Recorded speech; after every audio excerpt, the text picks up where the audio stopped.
அது நம்மளுடைய கூட்டணி சப்போர்ட்ல தான் இப்ப நம்பிக்கை வாக்கெடுப்பில் ஜெயிச்சிருக்காரு.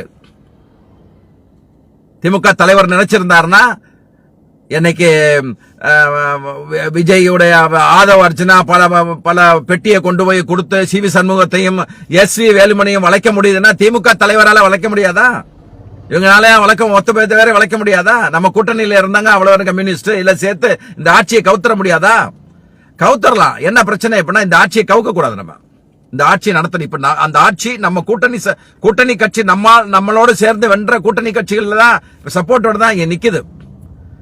ஆட்சியை நிலைநிறுத்துது. அது அப்படியே போட்டும். மக்கள் பல பேர் திருந்தணும். கஜானா காலிங்கிறான சொல்றான், ஈஸியா சொல்லிட்டாங்க. கஜானா காலின்னு ஒவ்வொரு வருஷமும் நிதிநிலை அறிக்கை கொடுக்கறாங்க. எவ்வளவு வருவாய் பற்றாக்குறை இருக்கு, எவ்வளவு கடன் இருக்கு எல்லாருக்கும் தெரியும். அப்படி கடன் இருக்கு தெரிஞ்சிச்சுல, அப்ப நீ சொல்லி இருக்கலாம்ல, நாங்க இலவசம் எல்லாம் கொடுக்க மாட்டோம், 2500 கொடுக்க எந்த இலவசமும் கொடுக்க மாட்டோம் அப்படின்னு நீ வாக்குறுதி கொடுத்திருந்திருக்கணும். ஏன்னா இவ்வளவு கடன் இருக்கு, 10 லட்சம் கடன் ஆல்ரெடி தெரியும். 10 லட்சம் கடன் இருக்கிறதுனால நான் எந்த நலத்திட்டமும் கொடுக்க முடியாது. சொல்லி பார்த்துட்டு நீ ஆம்பளைனா சொல்லி பார்த்துட்டு இருக்கணும்டா. அப்ப இந்த 10 லட்சம் கடன் தெரிஞ்சுதானே நீ வாக்குறுதி கொடுத்த. 2500 கொடுப்போம், 6 சிலிண்டர் கொடுப்போம், தங்கம் கொடுப்பான், நகை கொடுப்பான், மாமஞ்சேரி கொடுப்பான், மயிர்சீர் கொடுப்பேன்னு சொன்னீங்களா இல்லையா? அதையெல்லாம் கொடுத்தாகணும். ஏன்னா எல்லா கடனும் தெரிஞ்சுதானே இது பண்றீங்க. போக்குவரத்துல பஸ்ல, டவுன் பஸ்ல பெண்களுக்கு மட்டும் இலவசம் அந்த சூழ்நிலையே பல கோடி நஷ்டம் போக்குவரத்துக்கு. இவர் கம்ப்ளீட் பெண்களுக்கு எல்லா பஸ்லயும் ஃப்ரீனாரு. கொடுத்து ஆகணும். பாட்டிலுக்கு 10 ரூபாய்னு பாண்டியாடா, அந்த 10 ரூபாய் வாங்குறான்னு செக் பண்ணியானே போய் பாரு. இன்னும் சாராய கடையில இன்னும் டாஸ்மார்க்ல 10 ரூபாய் வாங்கத்தான் செய்யறான். எல்லாம் போலி பிம்பத்தை வச்சு, போலி ரீல்ஸ போட்டு, போலி கட்டமைப்பை வச்சு சேர்ந்துட்டா வரட்டும். மக்கள் உணர்வான்ல. இந்த ஆசிரியர்கள்லாம் இருக்காங்க பாத்தீங்களா, ஒரு தேர்வு எழுதி இருந்தாங்க. ஒரு டெட் தேர்வு எழுதி ஒரு 2011 எழுதி காத்திருந்தாங்க. அவங்களுக்கு அவங்க ஒரு டெம்பரவரி ஆசிரியரா இருக்காங்க. அவங்களுக்கு ஆல்ரெடி ஃபுல்லா இருக்கு, வேகன்சி இல்ல, போட முடியாத சூழல் அரசுக்கு. இல்லனா போட்டிருப்பாங்க. இவங்க என்ன பண்றாங்க, போட்டே ஆகணும்னு நிர்பந்தப்படுத்தி ஆசிரியர்கள் போராடுறாங்க. கடைசி நேரத்தில், எலெக்ஷன் நேரத்தில், எங்க கடைசி எலெக்ஷன் நேரத்தில் யாரெல்லாம் போராடலாங்க? அரசு ஊழியர்கள், செவிலியர்கள், தூய்மை பணியாளர்கள், அத்தனை பேரும் போராடினாங்க. அத்தனையும் சமாளிச்சு எல்லாம் வந்த பிறகு இந்த ஆசிரியர்கள் என்ன பண்ணிருக்காங்க தெரியுமா? ஒவ்வொரு இடத்துலயும் போய், ஒவ்வொரு மாணவர்கள்ட்ட போய், இந்த அரசை நீங்க தூக்கி ஆகணும், இந்த அரசு அப்படி இப்படின்னு சொல்லிட்டு தவறான கருத்தை மாணவர்கள் மத்தியில கொண்டு சேர்த்திருக்காங்க இந்த ஆசிரியர்கள். அதே மாதிரி போலீசார் மத்தியில இந்த சாத்தாங்குளம் இருக்கு பாத்தீங்களா, சாத்தாங்குளத்துல அப்பாவும் மகனும் போலீசால் அடிப்பட்டு செத்து போனாங்க பாத்தீங்களா, அந்த தீர்ப்பு ஒரு சட்டப்படி தீர்ப்பு, சட்ட ரீதியான சட்ட நடைமுறைகள் படி சட்ட ரீதியான தீர்ப்பு தான் வந்திருக்கு. அந்த தீர்ப்பு எலெக்ஷனுக்கு பின்னால வந்திருக்கலாம். அது ஏப்ரல் 6ஆம் தேதி வந்ததுக்கு பின்னால போலீசார்கள் மத்தியில ஏன் இந்த அரசு நம்மளை காப்பாத்தலைங்கிற ஒரு பெரிய கேள்வியை கொண்டு வந்து முன்னால வச்சுட்டாங்க. அரசு கோர்ட் நடைமுறைகள் அது இது பண்ணி யாரு தப்பு பண்ணாங்களோ அவங்க தண்டனை கொடுக்கறது சாதாரணம். ஆனா இவங்க என்ன பண்ணிட்டாங்க தெரியுமா? எல்லாத்திட்டையும் சொல்லி போலீசார் மத்தியில இந்த அரசு நினைச்சிருந்தா காப்பாத்தலாம், இந்த அரசு போலீஸ்காரருக்கு மதிப்பு இல்ல, போலீஸ்கார காப்பாத்த விரும்பல, அதனாலதான் இந்த போலீஸ்காரருக்கு தூக்கு தண்டனை வந்திருக்கு அப்படின்னு போலீசார் காவல்துறை மத்தியில ஒரு பெரிய ஒரு இதை உருவாக்கி இருக்காங்க. ஒரு டீம் கிட்டத்தட்ட 2000 ஓய்வு பெற்ற காவல்துறை தான் போய் இந்த மாதிரி ஒட்டுமொத்த பிளான் பண்ணிருக்காங்க. நம்ம இந்த ஆட்சி வீழ்த்துறதுக்காண்டி பல விஷயங்களை செஞ்சிருக்காங்க. இத போட நீங்க உணர முடியல. அதனால தான் நம்ம சொல்றோம், தலைவருடைய உதவியாளரா ஒருத்தர் இருக்கிறவர் விவரம் தெரிஞ்சவரா இருந்திருக்கணும். தமிழ்நாட்டில் என்னென்ன நடக்குங்கிறத தலைவர்கிட்ட சொல்றவரா இருக்கணும். அதிகாரிகள் என்ன செய்யறாங்கன்னு தலைவர்கிட்ட சொல்றவனா இருக்கட்டும். கட்சிக்காரன் எவ்வளவு கஷ்டப்படுறான், கட்சிக்காரனோட உணர்வு என்ன, அதுக்கு மாவட்ட செயலாளர்கள் செய்யறாங்களா செய்யலையா, எந்தெந்த மாவட்ட செயலாளர் நல்லா இருக்காரு இல்ல, எந்தெந்த மாவட்ட செயலாளர் குற்றச்சாட்டு வருது, இதை எல்லாத்தையும் அனலைஸ் பண்ணி அதை தலைவர்கிட்ட எடுத்து சொல்ற உதவியாளர் தாங்க தலைவர் உதவியாளரா இருக்கணும். தலைவர் என்ன சொல்றாரு கேட்கறது இல்ல, இவருக்கு வேண்டப்பட்டவர்கள் மட்டும் தலைவர்கிட்ட கொண்டு வருவது இல்லங்க உதவியாளர். கட்சியிலையும் ஆட்சியிலையும் என்னென்ன பிரச்சனை இருக்கோ அதை எப்படி சமாளிக்கணும், எப்படி அதனுடைய டீடைல்ஸ் தலைவர்கிட்ட கொடுத்து அவருடைய முடிவுக்கு விட்டு இருந்திருக்கணும். எத்தனை விஷயங்கள் தலைவருக்கு தெரிஞ்சு யாருக்கு தெரியும்? 2 பேரும் ரொம்ப நெருங்கி பேச முடியும். ஒன்னு உளவுத்துறை வீட்டில் உள்ளவர் தவிர்த்து ஒன்னு உளவுத்துறை தலைவரும் வரும் உதவியாளரும். ஒரு சண்முகநாதன் இல்லைங்கிற அந்த கேப் இப்பதாங்க புரியுது. ஒரு முரசொலி மாறன் இல்லைங்கிற ஒரு கேப் இப்பதான் புரியுது.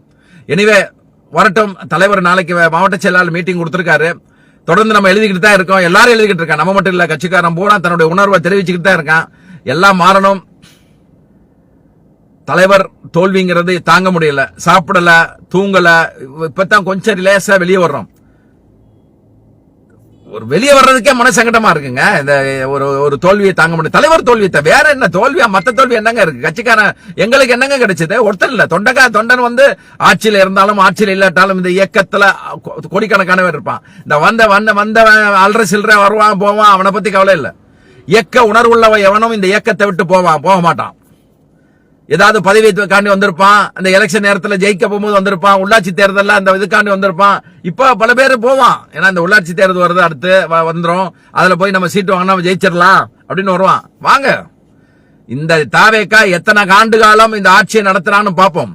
மக்கள் புரட்சி வெடிக்கும். இவருடைய ஒவ்வொரு செய்கையிலையும் மக்கள் புரட்சி கண்டிப்பா வெடிக்கும். ஏன்னா அந்த அளவுக்கு வாக்குறுதி கொடுத்திருக்காரு. அதை செய்யலைன்னா மக்கள் போராடத்தான் செய்வோம்.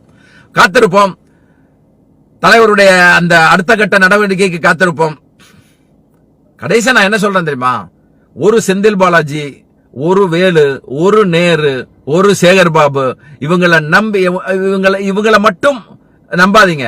அதாவது இவங்க உழைப்பு மட்டும் நம்பிக்கிட்டு இருக்காதீங்க. 1000 செந்தில் பாலாஜியை உருவாக்குங்க, 1000 நேருவை உருவாக்குங்க, 1000 பெரியசாமியை உருவாக்குங்க, 1000 சேகர் பாபுவை உருவாக்குங்க. ஏன்னா இவங்கெல்லாம் உழைப்புல வந்து எந்த குறையும் வைக்கலங்க. உங்களுக்கு தெரியாது, அவங்க நைட் அண்ட் டே தூங்காம உழைக்கக்கூடிய ஆட்கள் இவங்கெல்லாம். ஆனா இவங்க என்ன செஞ்சிருக்கணும்? எல்லாரையும் அரவணைச்சு போடு அந்த பண்பை வளர்த்திருந்திருக்கணும். இவங்கெல்லாம் சீனியர் அமைச்சர்கள். இவங்க என்ன செஞ்சிருக்கணும்? கட்சிக்காரனுக்கு என்னென்ன செய்யணும்? சேகர் பாபுலாம் அந்த கோயிலுக்குள்ள நுழைய முடியலங்க. கட்சிக்காரன் அந்த இதை தவிர்த்திருந்திருக்கணும்.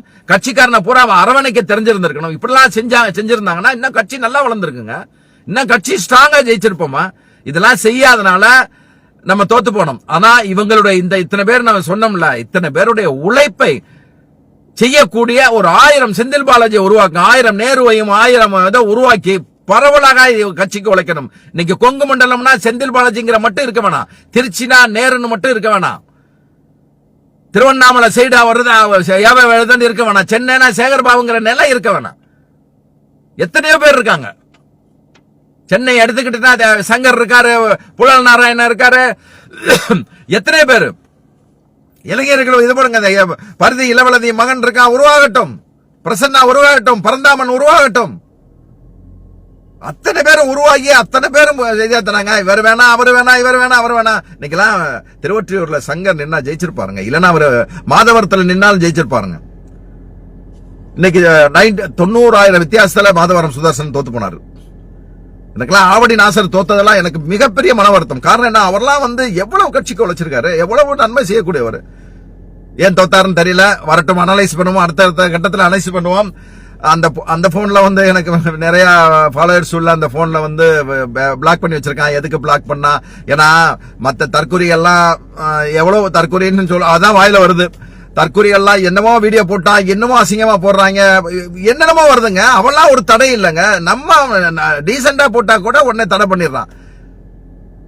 நீங்க உங்க ஐடியா வந்து ரெக்கமெண்ட் பண்றதுக்கு தகுதி இல்லாத ஐடியா இருக்குங்கிறான். என்ன நம்ம தவறு பண்ணணும்னு தெரியல. இது எல்லாம் இந்த ரிப்போர்ட் அடிக்கிறது, ஆயிரக்கணக்கான ரிப்போர்ட் அடிக்கிறது. இன்னொன்னு மெயின் சமூக வலைதளங்கள்ல திமுக வீக்கா தான் இருக்கு. அதை சொல்றதுல நான் ஒன்னும் சங்கடமே இல்லை. அதை மேம்படுத்துறதுக்கு என்ன இதோ அதை வந்து சின்னவர் தான் பார்க்கணும். சும்மா படம் காமிக்கிறதும், சும்மா வந்து வாழ்க வளர்கள்னு சொன்னா இந்த கட்சி வளர்ந்துராதுங்க. கவுண்டர் அட்டாக் கொடுக்க பார்க்கணும். அவன் என்ன செய்யறானோ அதுக்கு எதிர் அட்டாக் கொடுக்க பார்க்கணும். சும்மா வந்துட்டு தலைவர் நடந்து வந்தாரு, உதயநிதி நடந்து வந்தாரு, இவங்க கோயிலுக்கு போனாங்க, அவங்க கோயிலுக்கு போனாதாங்க பெருங்கம்பாலும் போட்டு பேர் வாங்குறாங்க. இல்லங்க, நீங்க அட்டாக் பண்ணணுங்க. எவெல்லாம் எழுதுறானா அவனுக்கு ரீ அட்டாக் பண்ணி போடணும். நம்ம போடணும். அவன் ஐடியில போய் திட்ட வேண்டியதில்லை. எவன்லாம் ஐடி இருக்கானா அவனை போய் திட்ட வேண்டிய அவசியம் இல்லை. நம்ம ஐடியில வந்து ஆதாரப்பூர்வமா போடணும். இப்பதான் போடுறாங்க எல்லாரும். இன்னைக்கு மீனவர் சம்பந்தப்பட்டமா இவர் எழுதிட்டு படுத்துருவாருன்னு சொன்னாங்கல்ல, அதுக்கு உடனே கவுண்டர் அவன் பேசினதே திருப்பி போடுறாங்க. பாட்டுக்கு 10 ரூபா போட்டான்னா இங்க டாஸ்மார்க்ல அதை நீங்க முதலே செஞ்சிருந்திருக்கணும். அந்த கவுண்டர் அட்டாக் வேணுங்க நமக்கு. இப்ப ஜோசியர்காரன் போடுறான்னா, அந்த ஜோசியனா வந்து ஆஸ்தானா ஜோசியனா போடுறான்னா அவன் யாரா அப்படிங்கறத போடுறாங்கல்ல. அதே மாதிரியே அந்த அது பண்ணணும். அந்த சமூக வலைதளங்கள் இன்னும் பெருசா வளர்றதுக்கு சின்ன ஒரு அடுத்த கட்ட ஸ்டெப்ல எடுக்கணும். இதுல நீங்க நிறைய வேலை பாக்குறவங்களா இப்ப ஐடி சொல்றாங்க, நாங்க உழைக்கிறோம் சொல்றாங்க. அவங்க என்ன உழைச்சான்னு நினைக்கிறீங்க? இந்த பெண் டீமும் பெண் டீம் என்ன பண்ணுச்சு? நீங்க OMR ஷீட் ரெடி பண்ணுங்க, அதை ரெடி பண்ணுங்க. இங்க என்ன பண்ண அந்த பெண் டீம் அவன வாயில வரல எனக்கு. என்ன வேலைங்க வாங்கினாங்க இந்த ஐடி விங்கிட்டையும் கட்சிக்காரன்ட்டையும்? சும்மா தேவைமயிர் இல்லாத வேலையெல்லாம் வாங்கி ஒருத்தனை உட்கார விடுறது இல்லைங்க. சொந்த காசை செலவழிச்சு அவன் எவ்வளவு கஷ்டப்பட்டான் அந்த பெண் டீமுடைய உத்தரவுப்படி. அங்க இருந்து கால் பண்ண, என்ன செய்யறியா, என்ன பண்றியா, அங்க போனீங்களா, நான் பெரிய ஆள்கிட்ட சொல்லிடுவேன், அங்க சொல்லி உங்களை தூக்கிடுவேன். மிரட்டிய இப்படியே மிரட்டி நீங்க என்ன வேலை வாங்குறீங்க? ஹார்ட் ஒர்க் பண்ணி பிரயோஜனம் இல்லைங்க. எரும மாடு மாதிரி உழைச்சு பிரயோஜனங்க. புத்தியை யூஸ் பண்ணி செய்யணுங்க. நம்ம எரும மாடு மாதிரி உழைச்சோம். அத்தனை கட்சிக்காரன் ஒன்றிய நகர் பேர்கள் தூங்க விடுறது இல்ல. அதை செய்ய இதை செய்ய, அங்க ஒரு 40% உறுதியாக்கு, அதை ஆக்கு, எல்லாம் பெண் டீம் கொடுக்க எமன் கொடுத்த ஐடியான்னு தெரியல. அது அப்படியே செஞ்சவங்க. ஒரு கம்பெனியா இருந்துச்சுன்னா தொழிலாளர் மத்தியில ஒரு 2 ஸ்பையை போட்டு வச்சிருப்பான். சூப்பர்வைசர் போர்மன்கள் மத்தியில ஒரு ஸ்பையை போட்டு வச்சிருப்பான். மேனேஜர்ஸ் மத்தியில ஒரு ஸ்பையை போட்டு வச்சிருவான். இவங்க என்ன செய்யறாங்கிறது தலைமைக்கு வந்துடும். அப்படித்தானே தலைவர் வச்சிருந்தாரு. தலைவர் கலைஞர் ஒரு மாவட்டத்துக்கு 10 பேரை போட்டு வச்சிருந்தாரு. என்ன நடக்கிறத கொண்டு வந்து தலைவர்கிட்ட தெளிவா ரிப்போர்ட் கொடுத்துருவாங்களா? இந்த பிச்சைக்கார பயல்க பெண் டீமை போட்டு அவன் காசை வாங்கிக்கிட்டு ஒருத்தர் எனக்கு நேற்று சொல்றாரு, இதுல பூவிருந்தாவளி ஒருத்தர் எனக்கு மெசேஜ் அனுப்பியிருந்தாரு. பூவிருந்தாவளியில இருக்குல்ல, பூந்தமல்லியில சட்டமன்ற உறுப்பினர் சீட்டு வாங்கி தரணும் 5 லட்சம் ரூபாய் வாங்கியிருக்கான் ரவீந்திரன் ஒருத்தன். எத்தனை பேர் உங்களுக்கு சொல்லணும்? அதே மாதிரி இதெல்லாம் கண்டுபிடிக்கவே முடியலையா உங்களுக்கு? தப்பா கொண்டு போய் சேர்த்து இவன் சரியில்லை அவன் சரியில்லைன்னு சொல்லிட்டு உழைச்சவனை பூரா பேரை கெடுத்து, உழைச்ச பூரா தூக்கிக்கிட்டு காசு கொடுத்தவனா பதவியில உட்கார வச்சிருக்கல. இது ரீகன்ஸ்ட்ரக்ஷன் வேணுங்க. இந்த அமைப்பு தேர்தல் திருப்பி வரணும். தலைவர்கிட்ட நான் வேண்டிக்கிறேன், சின்னவர்கிட்ட வேண்டிக்கிறேன். அமைப்பு தேர்தல் மறுபடியும் திருப்பி கொண்டு வரணும். கிளையில இருந்த அமைப்பு செயலாளர் வரைக்கும் டோட்டல் திறமை உள்ளவங்க மட்டும்தான் அந்த பதவியில் இருக்கு. அணி நிர்வாகத்துல மறுபடியும் மாத்தணும். எவெல்லாம் இருக்கானா போடுங்க, தோல்வி வரட்டுங்க. இருக்கிற வரைக்கும் நம்ம 1% ஓட்டு வரைக்கும் வாங்கினாலும் சரிதான். இந்த இயக்கத்துக்காண்டி உழைப்பவங்க. நம்ம பவுன்ஸ் பேக் வர்றதுக்கு ரொம்ப நேரம் ஆயிராது. இன்னும் நம்ம கையில தான் எல்லாமே இருக்கு. அதனால தலைமை நாளைக்கு மாவட்ட செயலாளர் மாற்றத்துக்கு பின்னால ஒரு 2 சட்டமன்ற தொகுதிக்கு ஒரு மாவட்ட செயலாளர் உருவாக்கணும். தொடர்ந்து தோல்வி தர மாவட்ட செயலாளர் தூக்கிடணும். இந்த தேர்தல் மட்டும் தோல்வியை தந்தாங்கன்னா அவங்கள மாவட்ட செயலாளர் வச்சுட்டு பிரிச்சு அவங்கள ஒருத்தர் போடணும். மாற்றங்களை எதிர்பார்க்கிறோம். வரட்டும், தொடர்ந்து போராடுவோம். எந்த மயிராண்டியும் நம்மள ஒரு திமுக காரன ஒரு மயிரையும் முடுங்கிட முடியாது. தைரியமா தான் செயல்படுறான் எல்லாரும். அதாவது திமுக காரனை பொறுத்தவரையில அவன் எதிர்கட்சியா இருந்தா தாங்க மிக தீவிரமா இறங்கி செய்வான். அதே மாதிரி அதைத்தான் இப்போ செய்யலாம். பாத்தீங்கன்னா இறங்கி அடிக்கிறான். இறங்கி அடிங்க. அதே மாதிரி இன்னொன்னு, சமூக வலைதள பயணிக்கிறவங்களுக்கும் கட்சிக்காரனுக்கும் பாதுகாப்பு தேவை. ஏன்னா இந்த தற்கொலை கூட்டங்கள் போதைய போட்டு கஞ்சா அடிக்கிறவன் நிறைய பேர் இதுல இருக்கான். வெட்டியா தகராறு பண்ணுவான். அவனுக்கெல்லாம் என்ன தண்டனை வாங்கி கொடுக்க முடியுமோ உடனே ஆக்ஷன் எடுக்கணும். அதே மாதிரி இந்த சட்டத்துறையை முதல்ல மாத்தி வைங்க. வழக்கறிஞர் அணினால ஒரு பிரயோஜனம் இல்லைங்க யாருக்குமே. எந்த கட்சிக்காரனுக்கும் பிரயோஜனம் இல்லை. அதே மாத்துங்க. தொடர்ந்து பேசுவோம். நன்றி, வணக்கம்.